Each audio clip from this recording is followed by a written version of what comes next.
Hello learners, कैसे हैं आप सब। स्वागत है आपका अपने चैनल आर्किटेक्ट में। जैसा कि आप जानते हैं, हमने एक नया सब्जेक्ट चालू किया है, वर्कशॉप टेक्नोलॉजी एंड प्रैक्टिसेस। तो आज उसका लेक्चर 2 है। लेक्चर मैंने अपलोड कर दिया है, तो सबसे पहले आप जाके वो देख लीजिए। इंट्रोडक्शन पार्ट है, इंपॉर्टेंट रहता है। चलिए देखते हैं लेक्चर 2 में क्या है। टाइप्स ऑफ वुड देखेंगे, एडवांटेज ऑफ टिम्बर देखेंगे। Let's see types of would.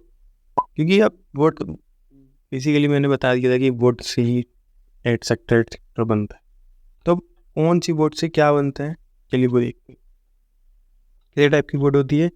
3 type की वुड होती है, सॉफ्ट, हार्ड एंड अनदर। बस आगे लेक्चर में पता चलेगा।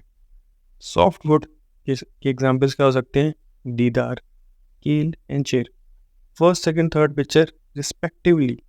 फर्स्ट पिक्चर दीदार की है, कील की सेकंड है, एंड थर्ड वॉज चेयर। तो आप देख सकते हैं क्या कैसे होता है।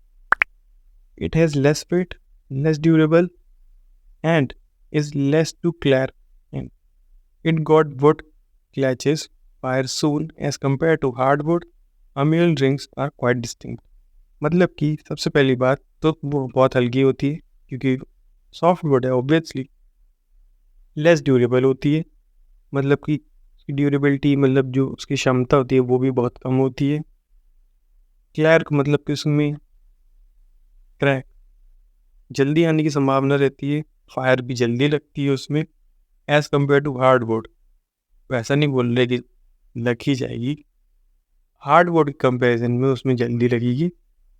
और उसमें जो एनुअल रिंग्स होती है, एनुअल रिंग्स मतलब कि आगे आप पढ़ेंगे। एनुअल रिंग्स मतलब कि अंदर जो गिठान बनती हैं वो ज़्यादा बनती है।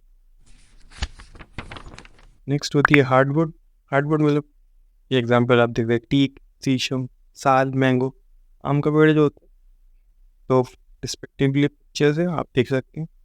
हार्डवुड क्या होता है? Hardwood has the clay structure, heavy, dark is colour, make is weight dark. मतलब कि हार्डवुड नाम ही बता रहा है कि उसका जो मटेरियल और उसकी ड्यूरेबिलिटी जो होगी वो बहुत ही हाई होगी, और उसका जो कलर होगा वो ड्यूरेबिलिटी और स्ट्रेंथ के कारण डार्क होता है, और जो उसका वेट रहता है वो भी हैवी रहता है, क्योंकि वो हार्डवुड है। एंड जो उसके क्रैक आने की संभावना है वो सॉफ्टवुड की उसमें कंपेरिजन में कम रहती है। और जो एनुअल रिंग्स बनती हैं वो भी इतनी ज़्यादा नहीं आती हैं। And the most important part of the hardwood is उसकी जो टेंसाइल स्ट्रेंथ रहती है, मतलब कि अंदरूनी क्षमता जो रहती है वो बहुत ही ज़्यादा रहती है। तो let's see. And third, plywood. इसी की बात करता हूँ मैं। Third was is plywood.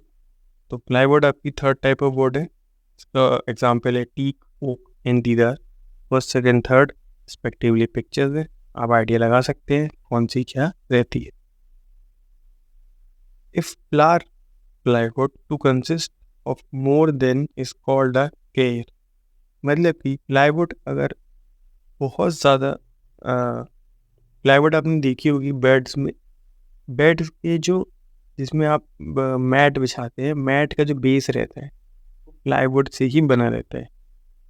Which is thinness is not good quality of top of the bottom of the layer is called as ply, which is glued in the care of the bottom of मेरे जहाँ तक editor ने ध्यान नहीं दी है, mistakes बहुत ज़्यादा है, इग्नोर करना गाइस। अगली वीडियो में इसको इम्प्रूव करवाया जाएगा। एडिटर ने शायद ध्यान नहीं दिया, बहुत सारी स्पेलिंग मिस्टेक है। मैं आपको बता दूँ, which is thinnest is not good quality, मतलब कि बहुत ज़्यादा थिन होता है। आपने खुद देखा होगा बेड की जो प्लाई लगी होगी वो बहुत ज़्यादा थिन है, और अच्छी क्वालिटी की भी नहीं रहती है, जो कि पतली पतली लेयर से ग्लूड रहते हैं। अगर आपको कोई भी मौका मिले या देखना, तो प्लाई को देखना तो आप साइड से उसका एंगल देखना है, तो वो ऐसा लगेगा कि बहुत पतली पतली प्लाईस पे ग्लू करके चिपकाया गया है, तब जाके एक मोटी प्लाई बनी है। तो बेसिकली कुछ नहीं है, तो प्लाईवुड यही होता है। एंड चलिए देखते हैं next, advantage of timber, most important part. तो timber are following over the other material. ये है टिम्बर के एग्जाम एडवांटेजेस, चलिए देखते हैं। easily to work on it with the help of different tool for achieving the required specification. मतलब कि जब हम टिम्बर का यूज़ करते हैं किसी भी पर्टिकुलर वर्क को करने के लिए, तो उस पर वर्क करना आसान होता है डिफरेंट टाइप्स ऑफ टूल को यूज़ करके, ताकि हम जो स्पेसिफिकेशन हमको रिक्वायर्ड है वो हम बेसिकली बना सकें.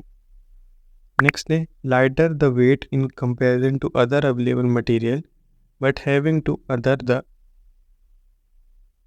मतलब कि जैसा कि आप देख पा रहे हैं कि लाइटर इन द वेट, मतलब कि इसका वेट भी लाइट रहता है as compare to other material. मतलब जो अदर मटेरियल मार्केट में गिवन है उनके मुकाबले ये ज़्यादा हल्की होती है एंड इजीली वर्केबल होती है, मतलब उस पर काम करना आसान होता है. It is cheaper as compare to other raw material easily available. मतलब कि जो अदर ईजिली अवेलेबल मार्केट में रॉ मटेरियल्स है उनसे चीपर भी होती है और ज़्यादा अच्छे से काम भी कर सकते हैं आप इसमें. Good response to polishing and painting. मतलब कि जब हमने कोई भी ऑब्जेक्ट बनाया, फर्नीचर बनाया फॉर एग्जांपल, तो आफ्टर मेकिंग तो हम उसमें पॉलिशिंग एंड पेंटिंग ऑब्वियसली करेंगे ताकि उसकी क्वालिटी और इम्प्रूव हो जाए. तो पॉलिशिंग एंड पेंटिंग करने के लिए हमें रिस्पॉन्स भी अच्छा मिलना चाहिए वो वुड से. अब ऐसे नहीं कि पूरी पॉलिश और वो सोख ले या बहने लगे या उसमें सस्टेन ना हो, तो ये सब क्वालिटीज़ नहीं होनी चाहिए. तो गुड रिस्पॉन्स होता है टिम्बर का जब हम पॉलिश और पेंटिंग करते हैं, मतलब कि पॉलिश भी सही से बैठती है और पेंटिंग जो पेंट करते हैं ताकि उसमें कीड़े मकोड़े ये सब ना लगें, तो वो भी अच्छे से होता है. आई होप आप समझ गए होंगे एडवांटेज ऑफ टिम्बर. तो टिम्बर के नेक्स्ट और कुछ जो एग्जांपल्स हैं एडवांटेज के, तो very suitable for door window furniture work because these item is hold lot of joint and timber can easily converted into joint.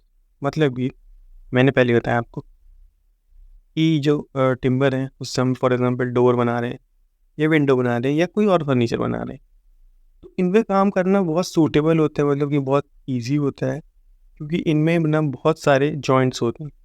अब फॉर एग्जांपल विंडो बना रहे हैं, तो विंडो ऐसा तो है नहीं कि एक 4x4 की कट गई, तो उसमें आप डिफरेंट ब्लॉक्स ऐड करते हैं. तो अब एल सेक्शन जब बनाएंगे, 2 एल सेक्शन जोड़ते हैं, तब जाके 2 एल सेक्शन अपोजिट डायरेक्शन में जब जोड़ते हैं तो एक विंडो बनती है. तो अब उनको जॉइंट करने के लिए आपको बहुत सारे जॉइंट्स लगते हैं, डिफरेंट पार्ट्स ऑफ वुड लगेंगे. तो जब हम बहुत सारे जॉइंट्स एक तरीके के लगाते हैं तो कई वुड्स में क्या होता है, बहुत सारी दिक्कतें आ जाती है. कई वुड्स में दिक्कत ये आती है कि वो जॉइंट ही नहीं होते हैं, ये क्रैक्स शो कर देते हैं. तो ये लाइन ये बता रही है कि टिम्बर में जब ये सब चीज़ें बनाते हैं, डोर विंडो या फर्नीचर कोई और सभी, तो उसमें जो जॉइंट्स जब हम करेंगे तो वो ईजिली कन्वर्टेबल होते हैं. साउंड प्रूफ इन नेचर, मतलब कि जो टिम्बर होता है वो साउंड प्रूफ इन नेचर होता है. मतलब कि अगर आप डोर आपने फॉर एग्जांपल यूज़ किया है, तो आप इस अगर डोर से इस तरफ है और टिम्बर का वो डोर है और आप उस तरफ हैं, तो वो साउंड प्रूफ होता है, आपकी साउंड इस रूम से उस रूम नहीं जाएगी. गुड स्ट्रेंथ होती है, मतलब उसकी स्ट्रेंथ बहुत ही ज़्यादा अच्छी होती है, तभी तो वो यूज़ किया जाता है फर्नीचर एक्सेट्रा में. Timber is a poor conductor as such is preferred in the construction of house. मैंने आपके फर्स्ट लेक्चर में भी बताया था कि टिम्बर यूज़ किया जाता है कंस्ट्रक्शन ऑफ हाउस से, क्योंकि वो पुअर कंडक्टर होता है, इस वजह से वो कंस्ट्रक्शन ऑफ हाउसेस में इस्तेमाल किया जाता है. तो आज के लिए बस इतना ही. Thanks for watching learners. I hope आपकी ये टिम्बर और टाइप्स ऑफ वुड से रिलेटेड क्वारी पूरी हो गई होगी. नेक्स्ट लेक्चर बहुत ही ज़्यादा इंटरेस्टिंग होने वाले हैं, तो स्टे ट्यून्ड. और अगर आपको वीडियो अच्छी लगी तो लाइक और सब्सक्राइब किए बिना कहीं मत जाइएगा. मैं बनता हूँ आपसे नेक्स्ट वीडियो में, तब तक के लिए गुड लक.